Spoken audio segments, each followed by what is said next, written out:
Welcome to Raj news. మీ సిల్వేరి శ్రీశైలం. ఒక్క ఓటమి 100 తప్పుల కార్యక్రమానికి స్వాగతం. భద్రాద్రి రాముడు యావత్ ప్రపంచానికి ఆరాధ్య దైవం. భద్రాద్రిలో కొలువు తీరినటువంటి స్వయం శ్రీ సీతారామచంద్రుల వారి మహిమలు మనం కోకొల్లలుగా చెప్పుకుంటాం. గత 10 సంవత్సరాలు పరిపాలించినటువంటి బీఆర్ఎస్ ప్రభుత్వం అయోధ్య రాముణ్ణి నిర్లక్ష్యానికి నిర్లిప్తానికి గురిచేసింది. నిజాం నైవాబులు సైతం తల వంచి మొక్కేటటువంటి అయోధ్య రాముణ్ణి కేసీఆర్ గారు పూర్తిగా నిర్లక్ష్యానికి గురిచేశారు. అభివృద్ధి కోసం ఎన్నో హామీలు ఇచ్చినా, తలంబ్రాలు తీసుకొని వస్తానని చెప్పి పలుసార్లు చెప్పినా రాకపోవడమే కాకుండా తన వారసులను టెంపుల్కు పట్టు వస్త్రాలతో పంపించడం అనేటటువంటిది ఆ మధ్యకాలంలో వివాదాస్పదంగా మారింది. రేపు అంగరంగ వైభవంగా భద్రాద్రి వేడుకలో భద్రాద్రి రాముని కళ్యాణ మహోత్సవం జరుగుతుంది. ఎన్నికల నిబంధనల కారణంగా ముఖ్యమంత్రి రేవంత్ రెడ్డి గారి ప్రయాణానికి కొన్ని అడ్డంకులు వచ్చినట్టు కొన్ని వార్తలు వచ్చాయి. అది ఎంతవరకు వాస్తవం అనేటటువంటిది పూర్తి వివరాలు తెలుసుకోవాల్సి ఉంది. ఏది ఏమైనా బీఆర్ఎస్ ప్రభుత్వము అయోధ్య రామునికి ఎన్నో హామీలు ఇచ్చినా వాటిని నిలుపుకోలేకపోయింది. అక్కడ అభివృద్ధి కార్యక్రమాలు కానివ్వండి, అక్కడ ఎలాంటి ధూపదీప నైవేద్యాలకు కూడా నోచుకోలేని పరిస్థితులలో భద్రాద్రి పరిసర ప్రాంతాల్లో ఉన్నటువంటి కొన్ని చిన్న చిన్న దేవాలయాలు ఉన్నాయి. వాటి అభివృద్ధి గురించి కూడా కేసీఆర్ గారు గతంలో హామీ ఇచ్చారు. ఈరోజు ఒక్క ఓటమి 100 తప్పుల కార్యక్రమంలో భద్రాద్రి రామునికి ఇచ్చినటువంటి హామీని కూడా కేసీఆర్ గారు నిలుపుకోలేదనేటటువంటి అంశంపై ప్రత్యేక చర్చ కొనసాగుతుంది. మనతో పాటు దర్శనం పత్రిక సీనియర్ సంపాదకులు, senior journalist MVR Sharma garu మనకు లైవ్లో అందుబాటులో ఉంటారు. సురేష్ గారు విశ్వ హిందూ పరిషత్ ఉమ్మడి ఖమ్మం జిల్లా నాయకులు. కేవీ రంగా కిరణ్ గారు భారతీయ జనతా పార్టీ భద్రాద్రి కొత్తగూడెం శాఖ అధ్యక్షులు మనకు లైవ్లో అందుబాటులో ఉంటారు. దర్శనం శర్మ గారు, మొదటగా మీతో ప్రారంభిద్దాం. భద్రాద్రి రాముని మహిమలు అంతింత కాదు. గత దశాబ్దాల కాలం నుండి ఎన్నో కథలు విన్నాం, ఎన్నో చరిత్రలు, ఎన్నో మహిమలు మనం స్వయంగా చూసాం. గత 10 సంవత్సరాల నుండి తెలంగాణ రాష్ట్రం ఏర్పడ్డాక భద్రాద్రి ఆలయ అభివృద్ధికి ఇచ్చినటువంటి హామీలన్నీ నీటి మూటలుగా మారాయి. మీరు ఎట్లా స్పందిస్తారండి ఈ అంశంపై? దక్షిణ అయోధ్యగా మనకు భద్రాచల శ్రీ సీతారామచంద్ర స్వామి దేవాలయం ప్రశస్తి. దక్షిణాది ప్రాంతాల నుంచి వేలాది మంది, లక్షలాది మంది నిత్యం ఆ రామచంద్రుని వామాంక స్థిత అంటే రాముడి ఒడిలో ఉన్నటువంటి ఆ సీతమ్మ తల్లి ఆ దివ్యమంగళ విగ్రహాన్ని దర్శించుకోవాలని పరితపిస్తూ ఉంటారు. దక్షిణాది నుంచి లక్షలాది మంది వస్తుంటారు. ఉత్తరాది వాళ్ళు కూడా ఇక్కడికి వచ్చినప్పుడు తప్పనిసరిగా అయోధ్యను దర్శించుకోవాలని తాపత్రయపడుతుంటారు. అయితే ఈ ఆలయం భద్రుడు తపస్సు చేయగా ఆ భద్రుడి ఆనతిని విని కలియుగంలో వైకుంఠం నుంచి ఆ విష్ణుమూర్తే శ్రీరామచంద్రుడిగా చతుర్భుజంతో ఆయుధాలు, అదే ఆయుధాలతో విష్ణువు ఏ ఆయుధాలు ధరిస్తారో ఆ ఆయుధాలతో చతుర్భుజుడై రాముడి అవతారంగా వచ్చేసి అవతరించారు అనేది క్షేత్ర మహాత్యం. మనకు తెలుసు, భక్త రామదాసు ఈ ఆలయాన్ని తహసీల్దార్గా ఉన్నప్పుడు నిర్మాణం చేసి దివ్యమైనటువంటి తను రాముడే తనకు సర్వస్వమని అనేక కీర్తనలతో, ఆర్ద్రతతో, ఆ నిందాస్తుతితో ఎన్ని కష్టాలు ఎదురైనా కూడా, ఎన్ని అడ్డంకులు ఎదురైనా రామాలయాన్ని నిర్మిస్తాడు. చివరికి చెరసాలకు కూడా వెళ్తారు. చెరసాలకు వెళ్ళినప్పుడు తానీషా కలలో శ్రీరామచంద్రుడు ప్రత్యక్షమై ఆ శ్రీరామచంద్రుడి యొక్క ఆనతి వల్ల తర్వాత అతన్ని విడుదల చేయడు. రామదాసు ఆ సీతారామచంద్ర స్వామి వారి దేవాలయాన్ని ప్రతిష్ఠ చేయడం మనం చూస్తాం. ఇకపోతే ఈ ఆలయం స్వతంత్రం వచ్చాక కొంత శిథిలావస్థకు చేరగా కాసు బ్రహ్మానందరెడ్డి గారు ముఖ్యమంత్రిగా ఉండగా రెండోసారి పునర్నిర్మాణం అయింది. అప్పుడు కల్లూరి చంద్రమౌళి గారు దేవాదాయ శాఖ మంత్రి. ఆయన కూడా అనేక కష్టాలు ఎదుర్కొన్నారు. ఆనాడు దాదాపు కోట్ల రూపాయలు ఆనాడే అవసరం అనుకుంటే ప్రభుత్వం నుంచి నిధులు ఇవ్వడానికి అడ్డంకులు ఏర్పడితే ఆయన మొత్తం జిల్లాల్లో, అప్పుడు ఉమ్మడి ఆంధ్రప్రదేశ్ లో ఉండే అన్ని జిల్లాల్లో పర్యటించి నిధులు సేకరించగా ఈనాడు దాదాపు ఒక 100 కోట్ల విలువ ఆనాడు ఒక 90 లక్షల రూపాయలు వచ్చాయట. అంటే ఆనాడు ప్రభుత్వ ధనం లేకుండానే కాసు బ్రహ్మానందరెడ్డి కొలువులో ఉన్నటువంటి కల్లూరి చంద్రమౌళి గారు నిర్మాణం మొదలుపెట్టారు. అనివార్య కారణాల వల్ల అతను అనేక అడ్డంకులు ఎదుర్కొని వైదొలిగిన తర్వాత పివి నరసింహారావు గారు దేవాదాయ శాఖ మంత్రిగా ఉండగా ఆ ఆలయం పునర్నిర్మాణమై ప్రతిష్ట అయింది. ఇది 2 దశల్లో, ఒకటి రామదాస్ గారు, తర్వాత పివి నరసింహారావు గారి హయాంలో కల్లూరి చంద్రమౌళి గారు కాసు బ్రహ్మానందరెడ్డిగా ఉన్న టైంలో ఇప్పుడున్న వైభవం అంతా, ఇప్పుడు కనిపిస్తుందంతా పునర్నిర్మాణం కాసు బ్రహ్మానందరెడ్డి గారి కాలంలో జరిగిన పునర్నిర్మాణ వైభవం 1961. ఇది భద్రాచలం యొక్క ఆలయ చరిత్ర. 1961 నుంచి ఇప్పటిదాకా కూడా ఏ స్థితిలో ఉన్నదో ఆ స్థితిలోనే ఆలయం ఉంది తప్ప కొత్తగా మిగతా ఆలయాల్లో అనేక అభివృద్ధి, భక్తుల సౌకర్యాలు జరిగిన ఒక పుష్కరాల సమయంలో మొక్కుబడిగా ఆ గోదావరి ఒడ్డున కొంత అప్పటికప్పుడు తాత్కాలిక ఏర్పాట్లు, గంగమ్మ తల్లి విగ్రహం ఏర్పాటు చేయడం, గోదావరి విగ్రహం చేర్పడం, తాత్కాలిక ఏర్పాట్లు, ప్రతి శ్రీరామనవమి రోజున చలువ పందిళ్లు వేయడం, అప్పటికప్పుడు ఏర్పాట్లు చేయడము, అక్కడక్కడ కొన్ని నివాస గృహాలు, భక్తుల వసతి గృహాలు చేయడం తప్ప ఈ రోజు వరకు భద్రాచలంలో ఎన్నో సమస్యలున్నా మనకు ఒక్క సమస్య కూడా పరిష్కారం కాలేదు. భక్తుల అగచాట్లు కొనసాగుతూనే ఉన్నాయి. మళ్ళీ రేపు శ్రీరామనవమి సందర్భంగా ఇవాళ మనం అదే చర్చ కూడా చేసుకుంటూ ఉన్నాం.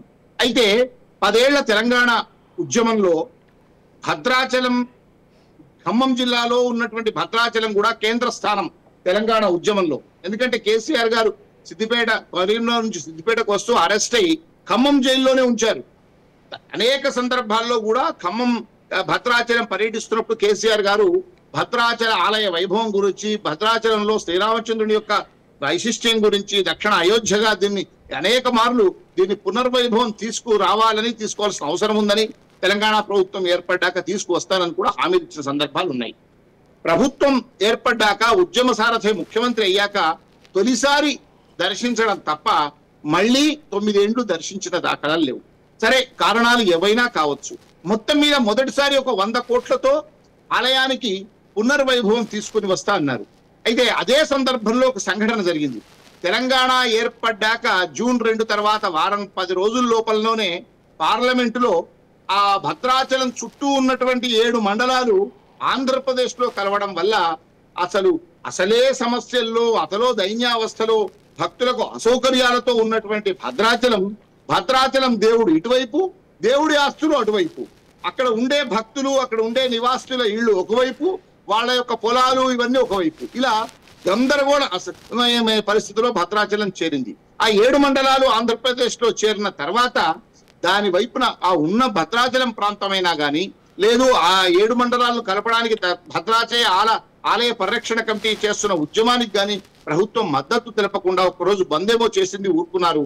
తర్వాత కనీసం ఆలయ అభివృద్ధి పైన దృష్టి పెడతారన్న గాని 100 కోట్లు కేటాయించిన హామీని నిలబెట్టుకోవడానికి గాని ఆ ప్రభుత్వం ప్రయత్నించలేదు. కాగా మీరు ఇంతకుముందే మీ యొక్క ఉపోద్ఘాతంలో చెప్పినట్టుగా తాను తలంబ్రాలు తీసుకురావాల్సింది ఒక్కసారి మాత్రం తీసుకువచ్చి తర్వాత మనువణ్ణి వారసుడిగా పంపడం అనేది అనేక వివాదాస్పదమైంది. యాదాద్రి దేవస్థానానికి 1000 కోట్లకు పైగా డబ్బులు కేటాయించి ఆ ఆలయాన్ని దివ్య భవ్యమైనటువంటి తిరుమలకు ధీటుగా ఆలయాన్ని నిర్మించినప్పుడు వేములవాడ, కొండగట్టు, ఇంకా కొన్ని దేవాలయాలకు అభివృద్ధికి కొన్ని నిధులు కలిపి ప్రత్యేక కమిటీలను వేసి, అథారిటీలను వేసి నిర్మాణం చేస్తున్నప్పుడు భద్రాచలం మాత్రం సీతకన్నుకు లోనవడం, సీతకన్ను ఆ అమ్మవారి మనకు నానుడి ఉంది, నిర్లక్ష్యం చేస్తే సీతకన్నుని నిజంగా ఇక్కడ వర్తిస్తుంది సీతకన్ను సామెత. ఇక్కడ కేసీఆర్ ప్రభుత్వం 10 ఏళ్లు నిజంగా సీతకన్ను చూపించింది. ఈ యొక్క రామాలయం వల్ల, రామాలయం యొక్క అభివృద్ధి విషయంలో 100 కోట్లు ఎక్కడికో పోయినాయి, ఆలయ అభివృద్ధి ప్రస్తావన గాల్లో కలిసిందని చాలా ఆ ప్రాంత వాసులే కాదు, శ్రీరామచంద్రుడిని నమ్ముకున్న 50 మంది రామభక్తులంతా కూడా ఇవాళ ఆవేదనతో ఉన్నారు.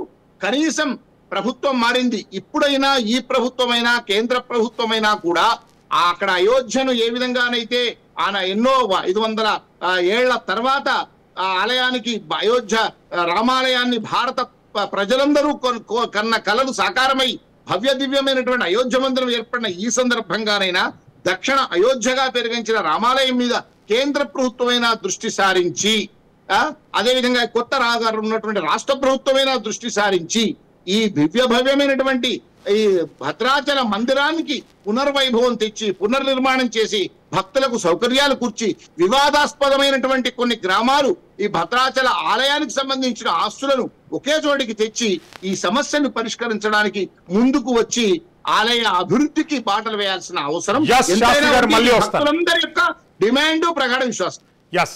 సురేష్ గారు, ఏర్పాట్లన్నీ ఎట్లా జరుగుతున్నాయి? గత ప్రభుత్వంలో పూర్తిగా నిర్లక్ష్యానికి గురైనటువంటి భద్రాద్రి రాముని ఉత్సవాలు కానివ్వండి, భద్రాద్రి రాముని అభివృద్ధి కానివ్వండి, అక్కడ ఎలాంటి ఏర్పాట్లు కొనసాగుతున్నాయండి?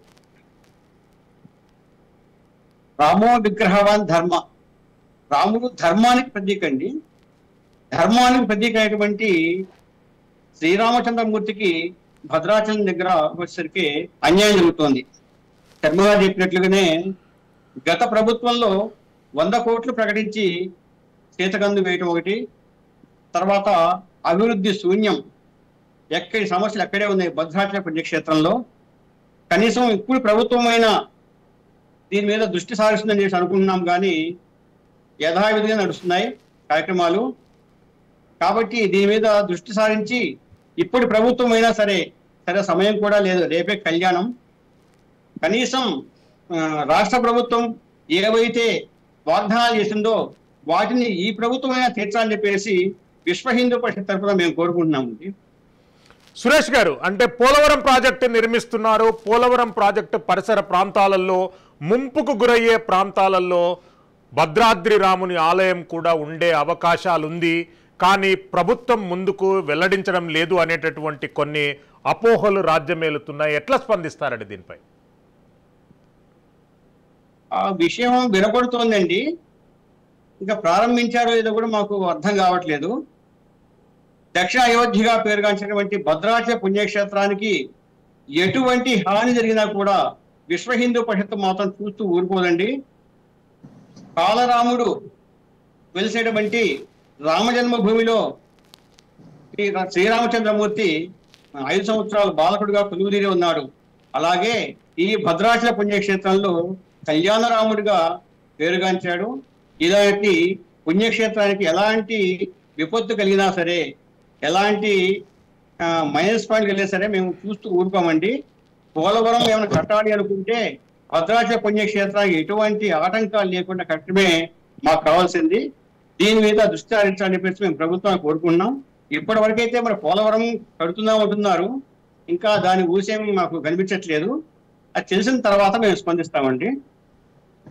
శర్మ గారు, నిజాం నవాబులు, తానేష, కాకతీయ సామ్రాజ్యాన్ని పరిపాలించినటువంటి చక్రవర్తుల సైతం కూడా భద్రాద్రి రామునికి వద్దకొచ్చి తల వంచితే అంతా శుభం జరుగుతుందని భావించారు. మరి కేసీఆర్ గారు వాళ్ళందరికంటే అతిథుడుగా భావించాలా? భద్రాద్రి రాముని సమక్షంలోకి రాకపోవడాన్ని ఎలా చూడాలి ఈ అంశాన్ని? ఇప్పుడు కేసీఆర్ యొక్క మనస్తత్వం అందరికీ ఎరుగుతుంది. ఇతను భక్తుడు, చాలా దైవం పట్ల భక్తి ఉంది. కొంత దేవాలయాలన్నా, ధర్మమన్నా, ధార్మికులన్నా తను ఒక ధార్మికుడని యజ్ఞాలు అనేక విషయాల్లో నిరూపించాడు. ప్రధానంగా ఈ మన యాదాద్రి దేవస్థాన పునర్నిర్మాణం వల్ల చూపించాడు. కానీ ఎందుకో మరి అతనికి ఏదైనా ఒక మనసులో పడితే, లేకైనా ఎవరైనా ఏదైనా చెబితే అది బ్రహ్మదేవుడు చెప్పినా వినని మనస్తత్వం కేసీఆర్ది. నాకైతే అనుమానం, భద్రాచల రాముడికి సంబంధించి ఏదైనా పునర్నిర్మాణ పనులు చేపడితే మీకు మంచిది కాదనో, లేకుంటే ఇంకేదైనానో, లేకుంటే వ్యతిరేకంగా ఆయనకు మైండ్ లో ఎవరైనా చెప్పారా, లేదు ఇంకేదైనా అతను భావన ఉందా, లేదు 7 మండలాలు పోయినాయి ఇది కూడా ఉంటుందో ఉండదో, రేపు భవిష్యత్ ఏందో అని ఆయన తనకు తానే ఊహించుకున్నాడా, ఈ విషయం తెలియదు. కానీ 10 సంవత్సరాలు తాను అన్న మాటనే తాను విస్మరించారు. ఇప్పుడు నేను చెప్తున్నాను కదా, స్వతంత్రం వచ్చాక 1961లో ఈనాడు 100 కోట్ల విలువ ఆనాడు దాదాపు 90 లక్షల రూపాయలతో అద్భుతమైన మందిరాన్ని కాసు బ్రహ్మానందరెడ్డి ఎంతో మంది ఆనాడు వ్యతిరేకించారు. అయినా ఆనాడు కల్లూరి చంద్రమౌళి అనేటువంటి దేవాదాయ శాఖ మంత్రి అనేక అడ్డంకులను ఎదుర్కొని చాలా బాగా నిర్మించారు. 61 అంటే ఆ రోజు ఎంత కమ్యూనిస్టులు వాళ్ళందరూ అసెంబ్లీలో ప్రతిపక్ష నాయకులుగా ఉండేవారు. ఆనాడే అంత చొరవ తీసుకొని చేసినప్పుడు ఈనాడు దక్షిణ అయోధ్యగా పేరుగాంచినటువంటి అక్కడ బాలరాముడి ఆలయం తర్వాత కళ్యాణ పట్టాభిరాముడుగా దక్షిణ అయోధ్యగా పేరుగాంచిన అయోధ్య రామయ్య గారి ఆలయాన్ని నిర్మాణం చేయకపోవడం నిజంగా అది చాలా తప్పు. మీరు అన్నట్టు తానీషా కుతుబ్ షాహీ వంశస్థులు ఆనాటి నుంచి ఈనాటి వరకు మతాలకు ప్రమేయం లేకుండా ముత్యాల తలంబ్రాలతో అదొక గొప్ప గౌరవం, అదొక భాగ్యం, అది పూర్వజన్మ సుకృతంగా భావించి ముఖ్యమంత్రులు ఎన్ని పనులున్నా శ్రీరామనవమి ముందు రోజు నుంచే భద్రాచలం వెళ్ళాలి, సతీ సమేతంగా కుటుంబ సమేతంగా ముత్యాల తలంబరాలను పట్టు వస్త్రాలను తలపై మోసి అక్కడ రామయ్యకు సమర్పించాలి, సీతారాముల కళ్యాణ మహోత్సవంలో శ్రీరామనవమిని సమర్పించాలని ముందు రోజే రాత్రి బస చేసేవారు. అది ముఖ్యమంత్రులకు ఒక భాగ్యం. అక్కడ తిరుపతిలో బ్రహ్మోత్సవాలకు ఏదైతే అక్కడ వెళ్తారో ప్రోటోకాల్ ప్రకారం బ్రహ్మోత్సవాల్లో గరుడవాసి సేవకు, ఇక్కడ కూడా సీతారాముల కళ్యాణానికి ముఖ్యమంత్రులకు ఒక గొప్పనైన భాగ్యం. కానీ ఒక్కసారి మాత్రమే వినియోగించుకొని మిగతా అన్ని సంవత్సరాలు అతను వినియోగించుకోకపోవడం కూడా శ్రీరామచంద్రుడి యొక్క అనుగ్రహానికి మరి ఎందుకు దూరం అయ్యారో అర్థం కాదు. పరిణామాలు కూడా మనం చూసాం. ఏది ఏమైనప్పటికీ కూడా రామచంద్రుడి విషయంలో చాలా అన్యాయం జరిగింది. ఇదే కాదు, ఇప్పుడు 7 మండలాల్లో ఎటపాక అని కొద్ది ఒక 2-3 కిలోమీటర్ల దూరంలోనే ఉంటుందండి. మీకు తెలుసు శ్రీశైలం గారు, మేము ఒక 15 ఏళ్ల క్రితం అక్కడ భవ్యమైన దివ్యమైనటువంటి ఒక గొప్ప అతిరాత్రమైన యాగాన్ని చేశాం. దాని కోఆర్డినేటర్ గా ఉన్నా 20 రోజులు అక్కడే ఉన్నాను నేను. ఆ మహా ఎండాకాలం ఏప్రిల్లో మేము ఆ ఎటపాక అనేది గుడి దేవతలు అక్కడే ఉంటాయి, గరుడ పక్షి అక్కడ పడింది అని చెప్పి మనకు రామాయణంలో చెప్తారు. ఆ ఎటపాక ఊరిలో మేము ఒక 50 ఎకరాల ప్రాంగణంలో అతిరాత్రమనే యాగం చేస్తే ప్రతిరోజు 3 లక్షల మంది వచ్చారు. రికార్డు ఆదాయం ఇంతవరకు దేవాదాయ శాఖ చరిత్రలో అప్పుడు వచ్చినంత దేవాదాయ ఆదాయం ఇంతవరకు రాలేదు. అదొక చరిత్ర.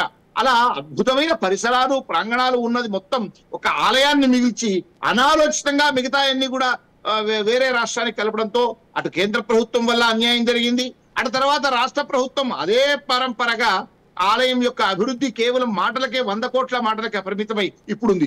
ఇప్పటికైనా ఆ రామచంద్రుడి విషయంలో చుట్టూ పరిసర గ్రామాలు 7 మండలాలలో కొన్ని గ్రామాలు ఉన్నాయి. ఎందుకంటే ఇప్పుడు అక్కడ ఉన్న మెజారిటీ జనాభా పొలాలన్నీ ఆంధ్రప్రదేశ్ లో ఉంటాయి, వాళ్ళ ఇళ్ళు ఇక్కడ ఉంటాయి. ఎంత గందరగోళం అండి. రామచంద్రుడి పొలాలు అన్ని కూడా అక్కడ ఉంటాయి, ఇక్కడ ఇవి ఉంటాయి. దాని మీద కూడా కేసీఆర్ గారు 10 ఏళ్లలో పోరాటం చేయాల్సింది ఉండే. ఎప్పుడో ఒక రోజు బంద్ చేసి పార్లమెంట్ లో ఆ బిల్లు ఆమోదం చేశాక ఇది 7 మండలాలను కలుపుతూ తర్వాత దాని విషయం ప్రస్తావన చేయలేదు.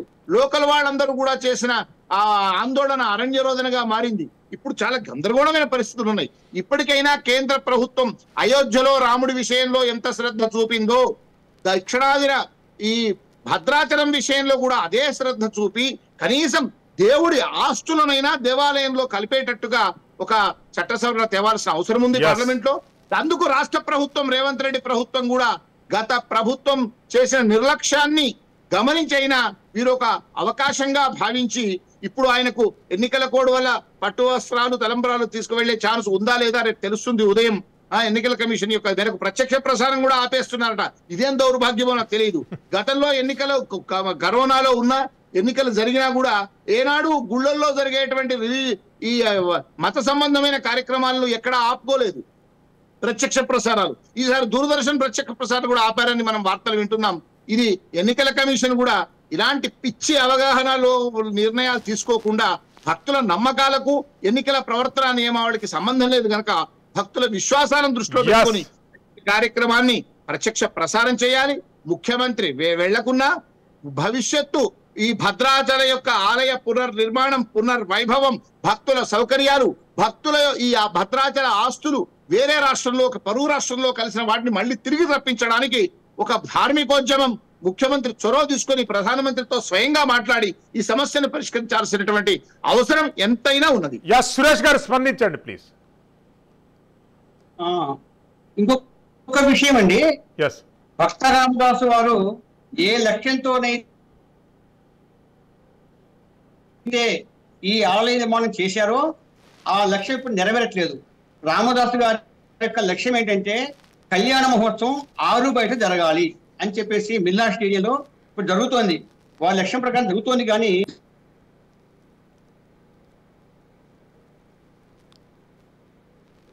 సురేష్ గారు మ్యూట్ లో ఉన్నదండి, మీరు అన్మ్యూట్ చేయండి సిస్టమ్ ప్లీజ్. పేదవాళ్ళు కూడా రాముని దగ్గరగా ఉండి కళ్యాణం చూడాలని చెప్పేసి ఇటువంటి లక్ష్యంతో సమరస్తాభావంతో ఆ లక్ష్యంతో రామదాసు వారు కళ్యాణ మహోత్సవాన్ని జరిపించేవారు. కానీ ఇప్పుడు జరుగుతుంది ఏంటంటే ఎలాంటి పేదవాళ్ళు కానీ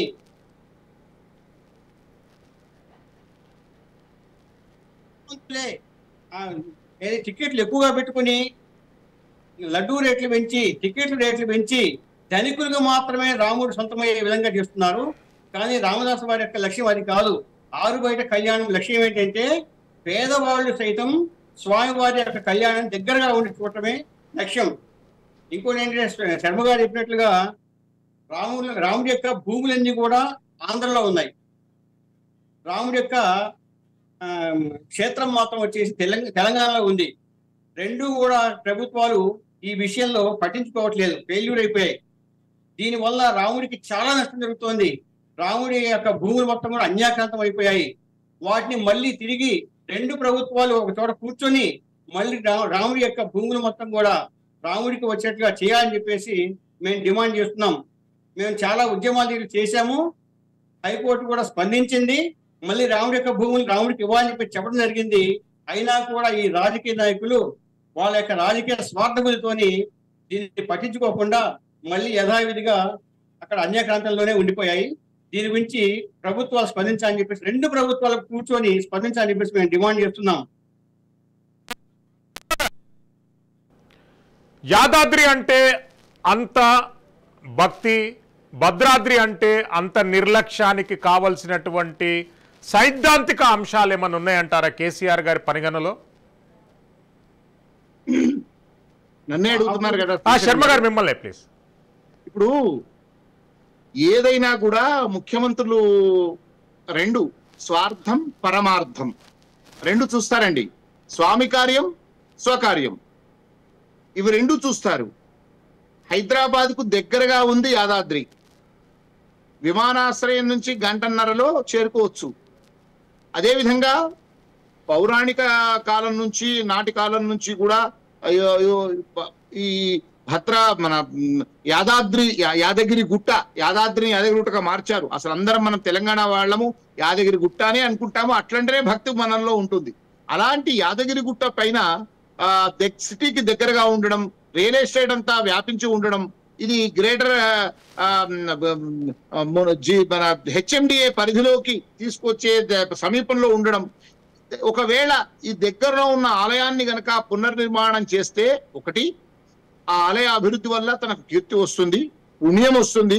రెండు, హైదరాబాద్ చుట్టుపక్కల వచ్చే పర్యాటకులు కానీ విదేశీ వాళ్ళు కానీ ఇంకెవరైనా కూడా హైదరాబాద్కు రాగానే ఒక పర్యాటక కేంద్రంగానో తీర్థక్షేత్రంగానో భవ్యక్షేత్రంగానో తిరుమలకు వెళ్ళినట్టుగా ఇక్కడికి వెళ్ళడం వల్ల రాష్ట్ర ప్రభుత్వానికి ఒక గొప్పనైనటువంటి గుర్తింపు, ఒక గొప్పనైనటువంటి భావన కలుగుతుందన్న ఉద్దేశం ప్రధాన కారణం అయి ఉంటుందని ఆయన ప్రత్యేక శ్రద్ధ చూపించి దాని మీదనే వారానికి ఒకసారి రివ్యూ మీటింగులు పెట్టి వారానికి ఒకసారి వాళ్ళతో మాట్లాడుతూ తరచూ మొదట్లో చిన్నజీయర్ స్వామి వారినితో కలిసి తర్వాత వ్యక్తిగతంగా వెళ్ళి తనే స్వయంగా ప్రతిష్టాపన కార్యక్రమంలో పాల్గొని ఎమ్మెల్యేలందరినీ భాగస్వాములు చేసి ఆ కార్యక్రమానికి మొత్తం నిర్మించారు. ఇది గొప్ప విషయం, చాలా గొప్పది. కానీ ఇదే విధానంగా భద్రాచలాన్ని, కొండగట్టును, వేములవాడను, బాసరను, జోగులాంబను ఇలా అనేక దేవాలయాలు మనకున్నాయి.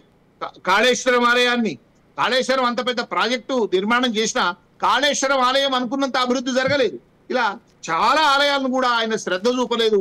అందులో ఎక్కువ నిరాదరణకు గురైనటువంటి ఆలయం ఈ భద్రాచలం సీతారామచంద్ర స్వామి వారి దేవాలయం. నిరాదరణకు గురవడమే కాదు, మాట తప్పింది ప్రభుత్వం. మొదటి సంవత్సరమే 100 కోట్లు ఇస్తా అని ముఖ్యమంత్రి ప్రకటించి మాట తప్పారు.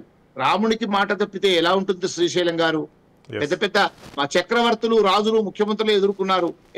సామాన్య ఇప్పుడు ఇది వారికి తెలియదు ఆ పరిస్థితి ఎలా ఉంటుందో. ఇవన్నీ మీరన్న అనేక తప్పుల్లో రాముని మాట తప్పడం కూడా ఒక ముఖ్యమైన కారణం కూడా అయి ఉంటుంది. అందుకే ఆ దేవుళ్ళ విషయంలో కానీ ఆలయాల విషయంలో కానీ ఏ ప్రభుత్వం తప్పు చేసినా, అది కేంద్ర ప్రభుత్వమైనా రాష్ట్ర ప్రభుత్వమైనా ఏ రాష్ట్ర ప్రభుత్వమైనా, మనం గతంలో చూసాం వెంకటేశ్వర స్వామి విషయంలో ఎవరో ఒకళ్ళు అసెంబ్లీలో తప్పుగా మాట్లాడితే వారికి ఏ రకమైన పరిస్థితి ఎదురైందో, అలా ఆలయాల విషయంతో వీళ్ళు ప్రయోగాలు చేయడం, ఆలయాల విషయం అభివృద్ధిని తమ కీర్తిగా, తమ ప్రభుత్వ కీర్తిగా స్వార్థంతో ఆలోచన ఎప్పుడైతే చేస్తారో వాళ్ళకు అనేకమైనటువంటి దుష్పరిణామాలు ఏర్పడతాయి. ఇది కూడా ఒక కారణం. అందుకోసం వారు ఆ 100 కోట్లను ఇచ్చి, 100 కోట్లే కాదు ఇంకా అవసరమైతే ఇంకా 500 కోట్లు కేటాయించి యాదగిరిగుట్టలాగా దృష్టి పెట్టి ఉంటే ఇంకా గొప్ప కీర్తి వచ్చేది.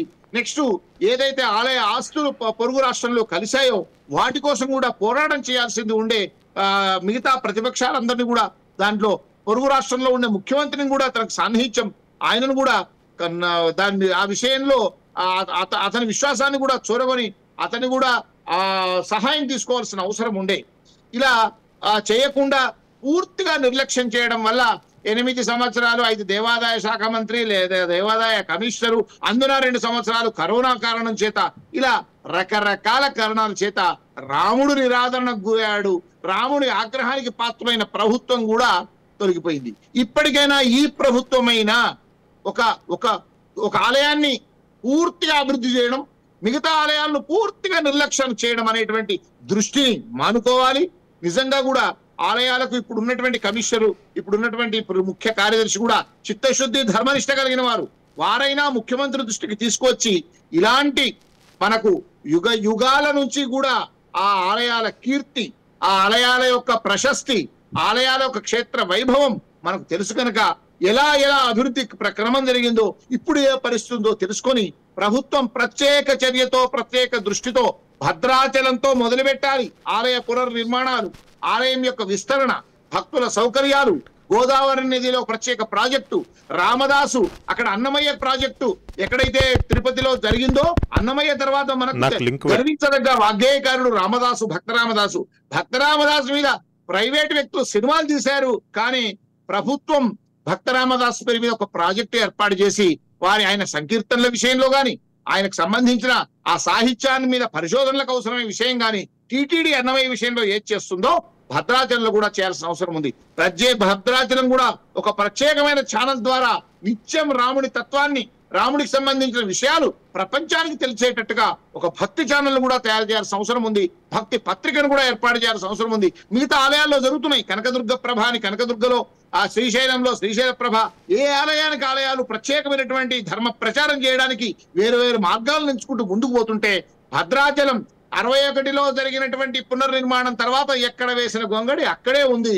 ప్రభుత్వం ఇప్పటికైనా ఆలోచించి, వాళ్ళు ఇప్పుడు చెన్నారెడ్డి గాని, కాసుబ్రహ్మానందరెడ్డి గారు గాని, చివరికి కొంతమంది వాళ్ళందరూ పెద్దలు ఆగమ శాస్త్ర నిపుణులను, పండితులను, అదే విధంగా ఈ పురాణాల నుంచి వైశిష్ట్యం తెలిసినటువంటి విద్వన్మూర్తులను పిలిచి వాళ్ళ సలహాలు తీసుకునేవారు. గత ప్రభుత్వం నుంచి, అంతకుముందు ప్రభుత్వం నుంచి వ్యవస్థ పూర్తిగా దెబ్బతిన్నది. దానివల్లే పెట్టుబడి చేతిలో రాయిలాగా వ్యవహరిస్తున్నారు. ఆ పద్ధతి పోవాలని డిమాండ్ చేస్తూ ఉన్నారు. శర్మ గారు మనతో పాటు కేవీ రంగకిరణ్ గారు, భారతీయ జనతా పార్టీ భద్రాద్రి కొత్తగూడెం జిల్లా శాఖ అధ్యక్షులు మనతో పాటు చేయండి. కిరణ్ గారు, ఒకసారి మీ వీడియోను ఆన్ చేసుకోండి, మిమ్మల్ని కూడా డిబేట్లోకి యాడ్ చేసుకుంటాం. Kindly switch on your video please. Yes Suresh garu, ఇప్పుడు జరిగేటటువంటి ఉత్సవాలు జరుగుతున్నటువంటి భద్రాద్రి ఆలయం తప్ప భద్రాద్రి ఆలయానికి అనుబంధంగా 21 దేవాలయాలు ఆ కింకారణ్యంలో ఉన్నాయి. ఆ దేవాలయాలకు వెళ్ళేటటువంటి దారి కాదు, అక్కడ ధూపదీప నైవేద్యాలు కూడా పెట్టేటటువంటి పరిస్థితులు లేవు ఇప్పుడు. మరి ఎట్లా మీరు వాటి గురించి ఏం డిమాండ్ చేస్తున్నారు?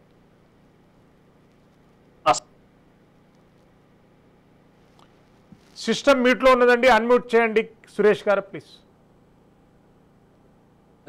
అసలు దేవాదాయ శాఖ ఎందుకండి ఉంది? ఎస్, దేవాదాయ శాఖ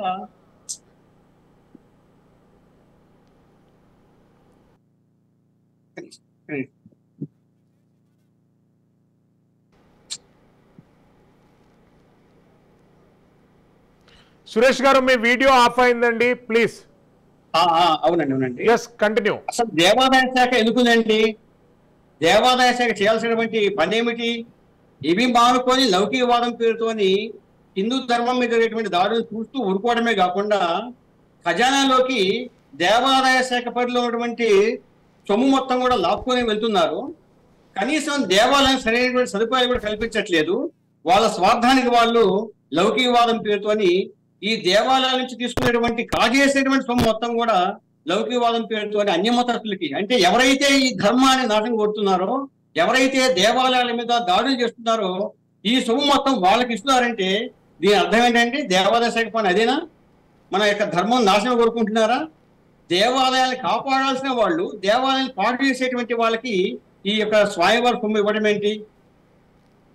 కాబట్టి అసలు దేవాదాయ శాఖ దేవాలయాలు ఉండటమే దరిద్రంగా మేము భావిస్తున్నామండి. శర్మ గారు, కన్క్లూజన్ పాయింట్ చెప్పండి. భద్రాద్రి రామ కళ్యాణోత్సవం సందర్భంగా ప్రభుత్వం తీసుకోవాల్సినటువంటి చర్యలేంటి? గత ప్రభుత్వం చేసినటువంటి తప్పులు పునరావృతం కాకుండా ఉండాలి అంటనంటే కాంగ్రెస్ పార్టీ ఆధ్వర్యంలో కొనసాగుతున్నటువంటి ప్రభుత్వానికి మీరు డెవలప్మెంట్ యాక్షన్ ప్లాన్ ఏమి ఇవ్వబోతున్నారు భద్రాద్రి ఆలయం గురించి? Conclusion point please. భద్రాచల దేవస్థానం దక్షిణ అయోధ్యగా పేరుగాంచినటువంటి మహిమాన్వితమైనటువంటి రామచంద్ర క్షేత్రం. మొట్టమొదట ముఖ్యమంత్రి దేవాదాయ శాఖ మంత్రి కొండా సురేఖ గారు ఈ ఆలయ అభివృద్ధి కోసం ఒక విజన్, అంటే ఒక ప్రణాళికను వెంటనే విడుదల చేయాలి. 10 ఏళ్లుగా నిరాదరణకు గురైన అంతకు ప్రభుత్వాలు కూడా కేవలం ఆ శ్రీరామనవమి రోజు ముత్యాల తలంబ్రాలు ఇవ్వడానికే పరిమితమయ్యాయి ముఖ్యమంత్రులు 61 తర్వాత. ఆ పరిస్థితితో మానుకొని ఇప్పుడు ఆలయం యొక్క పూర్తి విస్తరణ జరగాలి. గోదావరి నది ప్రాశస్త్యాన్ని మరింత పెంపించే విధంగా భక్తులకు అక్కడ సౌకర్యాలు పెంచాలి. ఇంకొక 2000 క్వార్టర్లు భక్తులకు నివాస సముదాయాన్ని ఏర్పాటు చేయాలి. ఇక్కడ భద్రాచలం దాకా రవాణా వసతిని పెంచాల్సినటువంటి అవసరం ఉంది. కేంద్ర ప్రభుత్వం కూడా టూరిజం ప్యాకేజ్ కొన్ని దేవాలయాల అభివృద్ధి కోసం ఒక ప్రత్యేక ప్రణాళికను నరేంద్ర మోడీ గారు తీసుకొచ్చారు. అందులో అయోధ్య తర్వాత భద్రాచలాన్ని కూడా ఆ జాబితాలో చేర్చాలి. ప్రభుత్వం వెంటనే రాష్ట్ర ప్రభుత్వం 500 కోట్ల నిధులతో తాత్కాలికంగా ఆగమ శాస్త్ర నిపుణులు, శిల్పులు, ఆనాడు గణపతి స్థపతి ద్వారా కాసుబ్రహ్మాందరెడ్డి, ఆ కల్లూరు చంద్రమౌళి గారు ఎలా చేశారో ఈనాడు రేవంత్ రెడ్డి గారు, కొండా సురేఖ గారు కూడా ఒక 500 కోట్లతో వెంటనే ఈ ఆలయ నిర్మాణ పనులు రేపు రామచంద్ర స్వామి వారి దివ్య భవ్యమైన శ్రీరామనవమి కళ్యాణోత్సవం సందర్భంగా ఒక ప్రకటన చేసి ఆ రోజు శుభవార్త మన రాష్ట్ర ప్రజలందరికీ, ఉమ్మడి రాష్ట్ర అంటే 2 రాష్ట్రాలకు శిష్యు భక్తులు ఉన్నారు. రామచంద్రుడు అంటే అపారమైన విశ్వాసం భక్తులు. ఆ ఇరువురిని రాష్ట్రాల భక్తులకు కూడా శుభవార్త చెప్పాల్సిన అవసరం ఉంది. అదే విధంగా రాముడి ఆస్తులన్నీ కూడా ఆంధ్రప్రదేశ్ లో కలిశాయి. ఎక్కడెక్కడైతే రాముడి ఆస్తులు ఉన్నాయో, భద్రాచల వాసుల ఆస్తులు పక్క మండలంలో కలిశాయో ఆ గ్రామాల వరకైనా 1-2 మండలాలుగా ఈ తెలంగాణ రాష్ట్రంలో కలపాలి. వెంటనే ఇరు రాష్ట్రాల ముఖ్యమంత్రులు ఈ విషయంలో సానుకూలత రావాలి. కేంద్ర ప్రభుత్వం ఆలయాల అభివృద్ధి కోసం ఏదైతే కొన్ని ఆలయాలకు ప్రత్యేక నిధుల ద్వారా కిషన్ రెడ్డి గారు స్వయంగా చొరవ తీసుకొని చేశారో, భద్రాచలం విషయంలో కూడా కేంద్ర ప్రభుత్వం ఒక ప్రత్యేక ప్యాకేజీ ద్వారా అభివృద్ధి చేయాలి. అంతేకాకుండా 10 ఏళ్లలో ఇంకొక లోపం కూడా జరిగింది. అది చాలా చర్చనీయాంశం శ్రీశైలం గారు. అది సీతారామచంద్ర స్వామి వారి దేవస్థానం అయితే సీతారామచంద్రుల కళ్యాణం కాకుండా కొంతమంది తమ సొంత వ్యవస్థతో అది లక్ష్మీనారాయణ ఆగమ విరుద్ధంగా వ్యవహారాలు జరుగుతున్నాయి. అది కూడా దేవాదాయ శాఖ సునిశ్చిత పరిశీలన ద్వారా దశరథుడి కుమారుడైన శ్రీరామచంద్రుడు, జనక మహారాజు కుమార్తె అయిన సీతాదేవిల కళ్యాణంగానే ఆ మిథిలా స్టేడియంలో జరిగేటట్టు చెయ్యాలి. థ్యాంక్ యూ శర్మ గారు, థ్యాంక్ యూ సురేష్ గారు. ఏది ఏమైనా కానీ తెలంగాణ దేవుడిగా పిలిచినటువంటి భద్రాద్రి రాముణ్ణి కేసీఆర్ గారు పూర్తిగా నిర్లక్ష్యానికి గురి చేశారు. భద్రాద్రి ఆలయ అభివృద్ధితో పాటు భద్రాద్రి ఆలయం కింద ఉన్నటువంటి ఆస్తుల పరిరక్షణ గురించి separate development authority, Yadadri development authority లాగా భద్రాద్రి డెవలప్మెంట్ అథారిటీని ఏర్పాటు చేసి భద్రాద్రి రాముని కింద ఉన్నటువంటి మన్యం భూములతో పాటు 21 దేవాలయాల అభివృద్ధి గురించి ప్రభుత్వాలు ముందుకు కృషి చేయాలని చెప్పి వక్తల అభిప్రాయం వ్యక్తం చేశారు. ఒక్క ఓటమి 100 తప్పుల కార్యక్రమంలో పాల్గొన్న వక్తలందరికీ ధన్యవాదాలు తెలియజేస్తున్నాము. Keep watching Raj news. Silveri Srisailam for Raj news.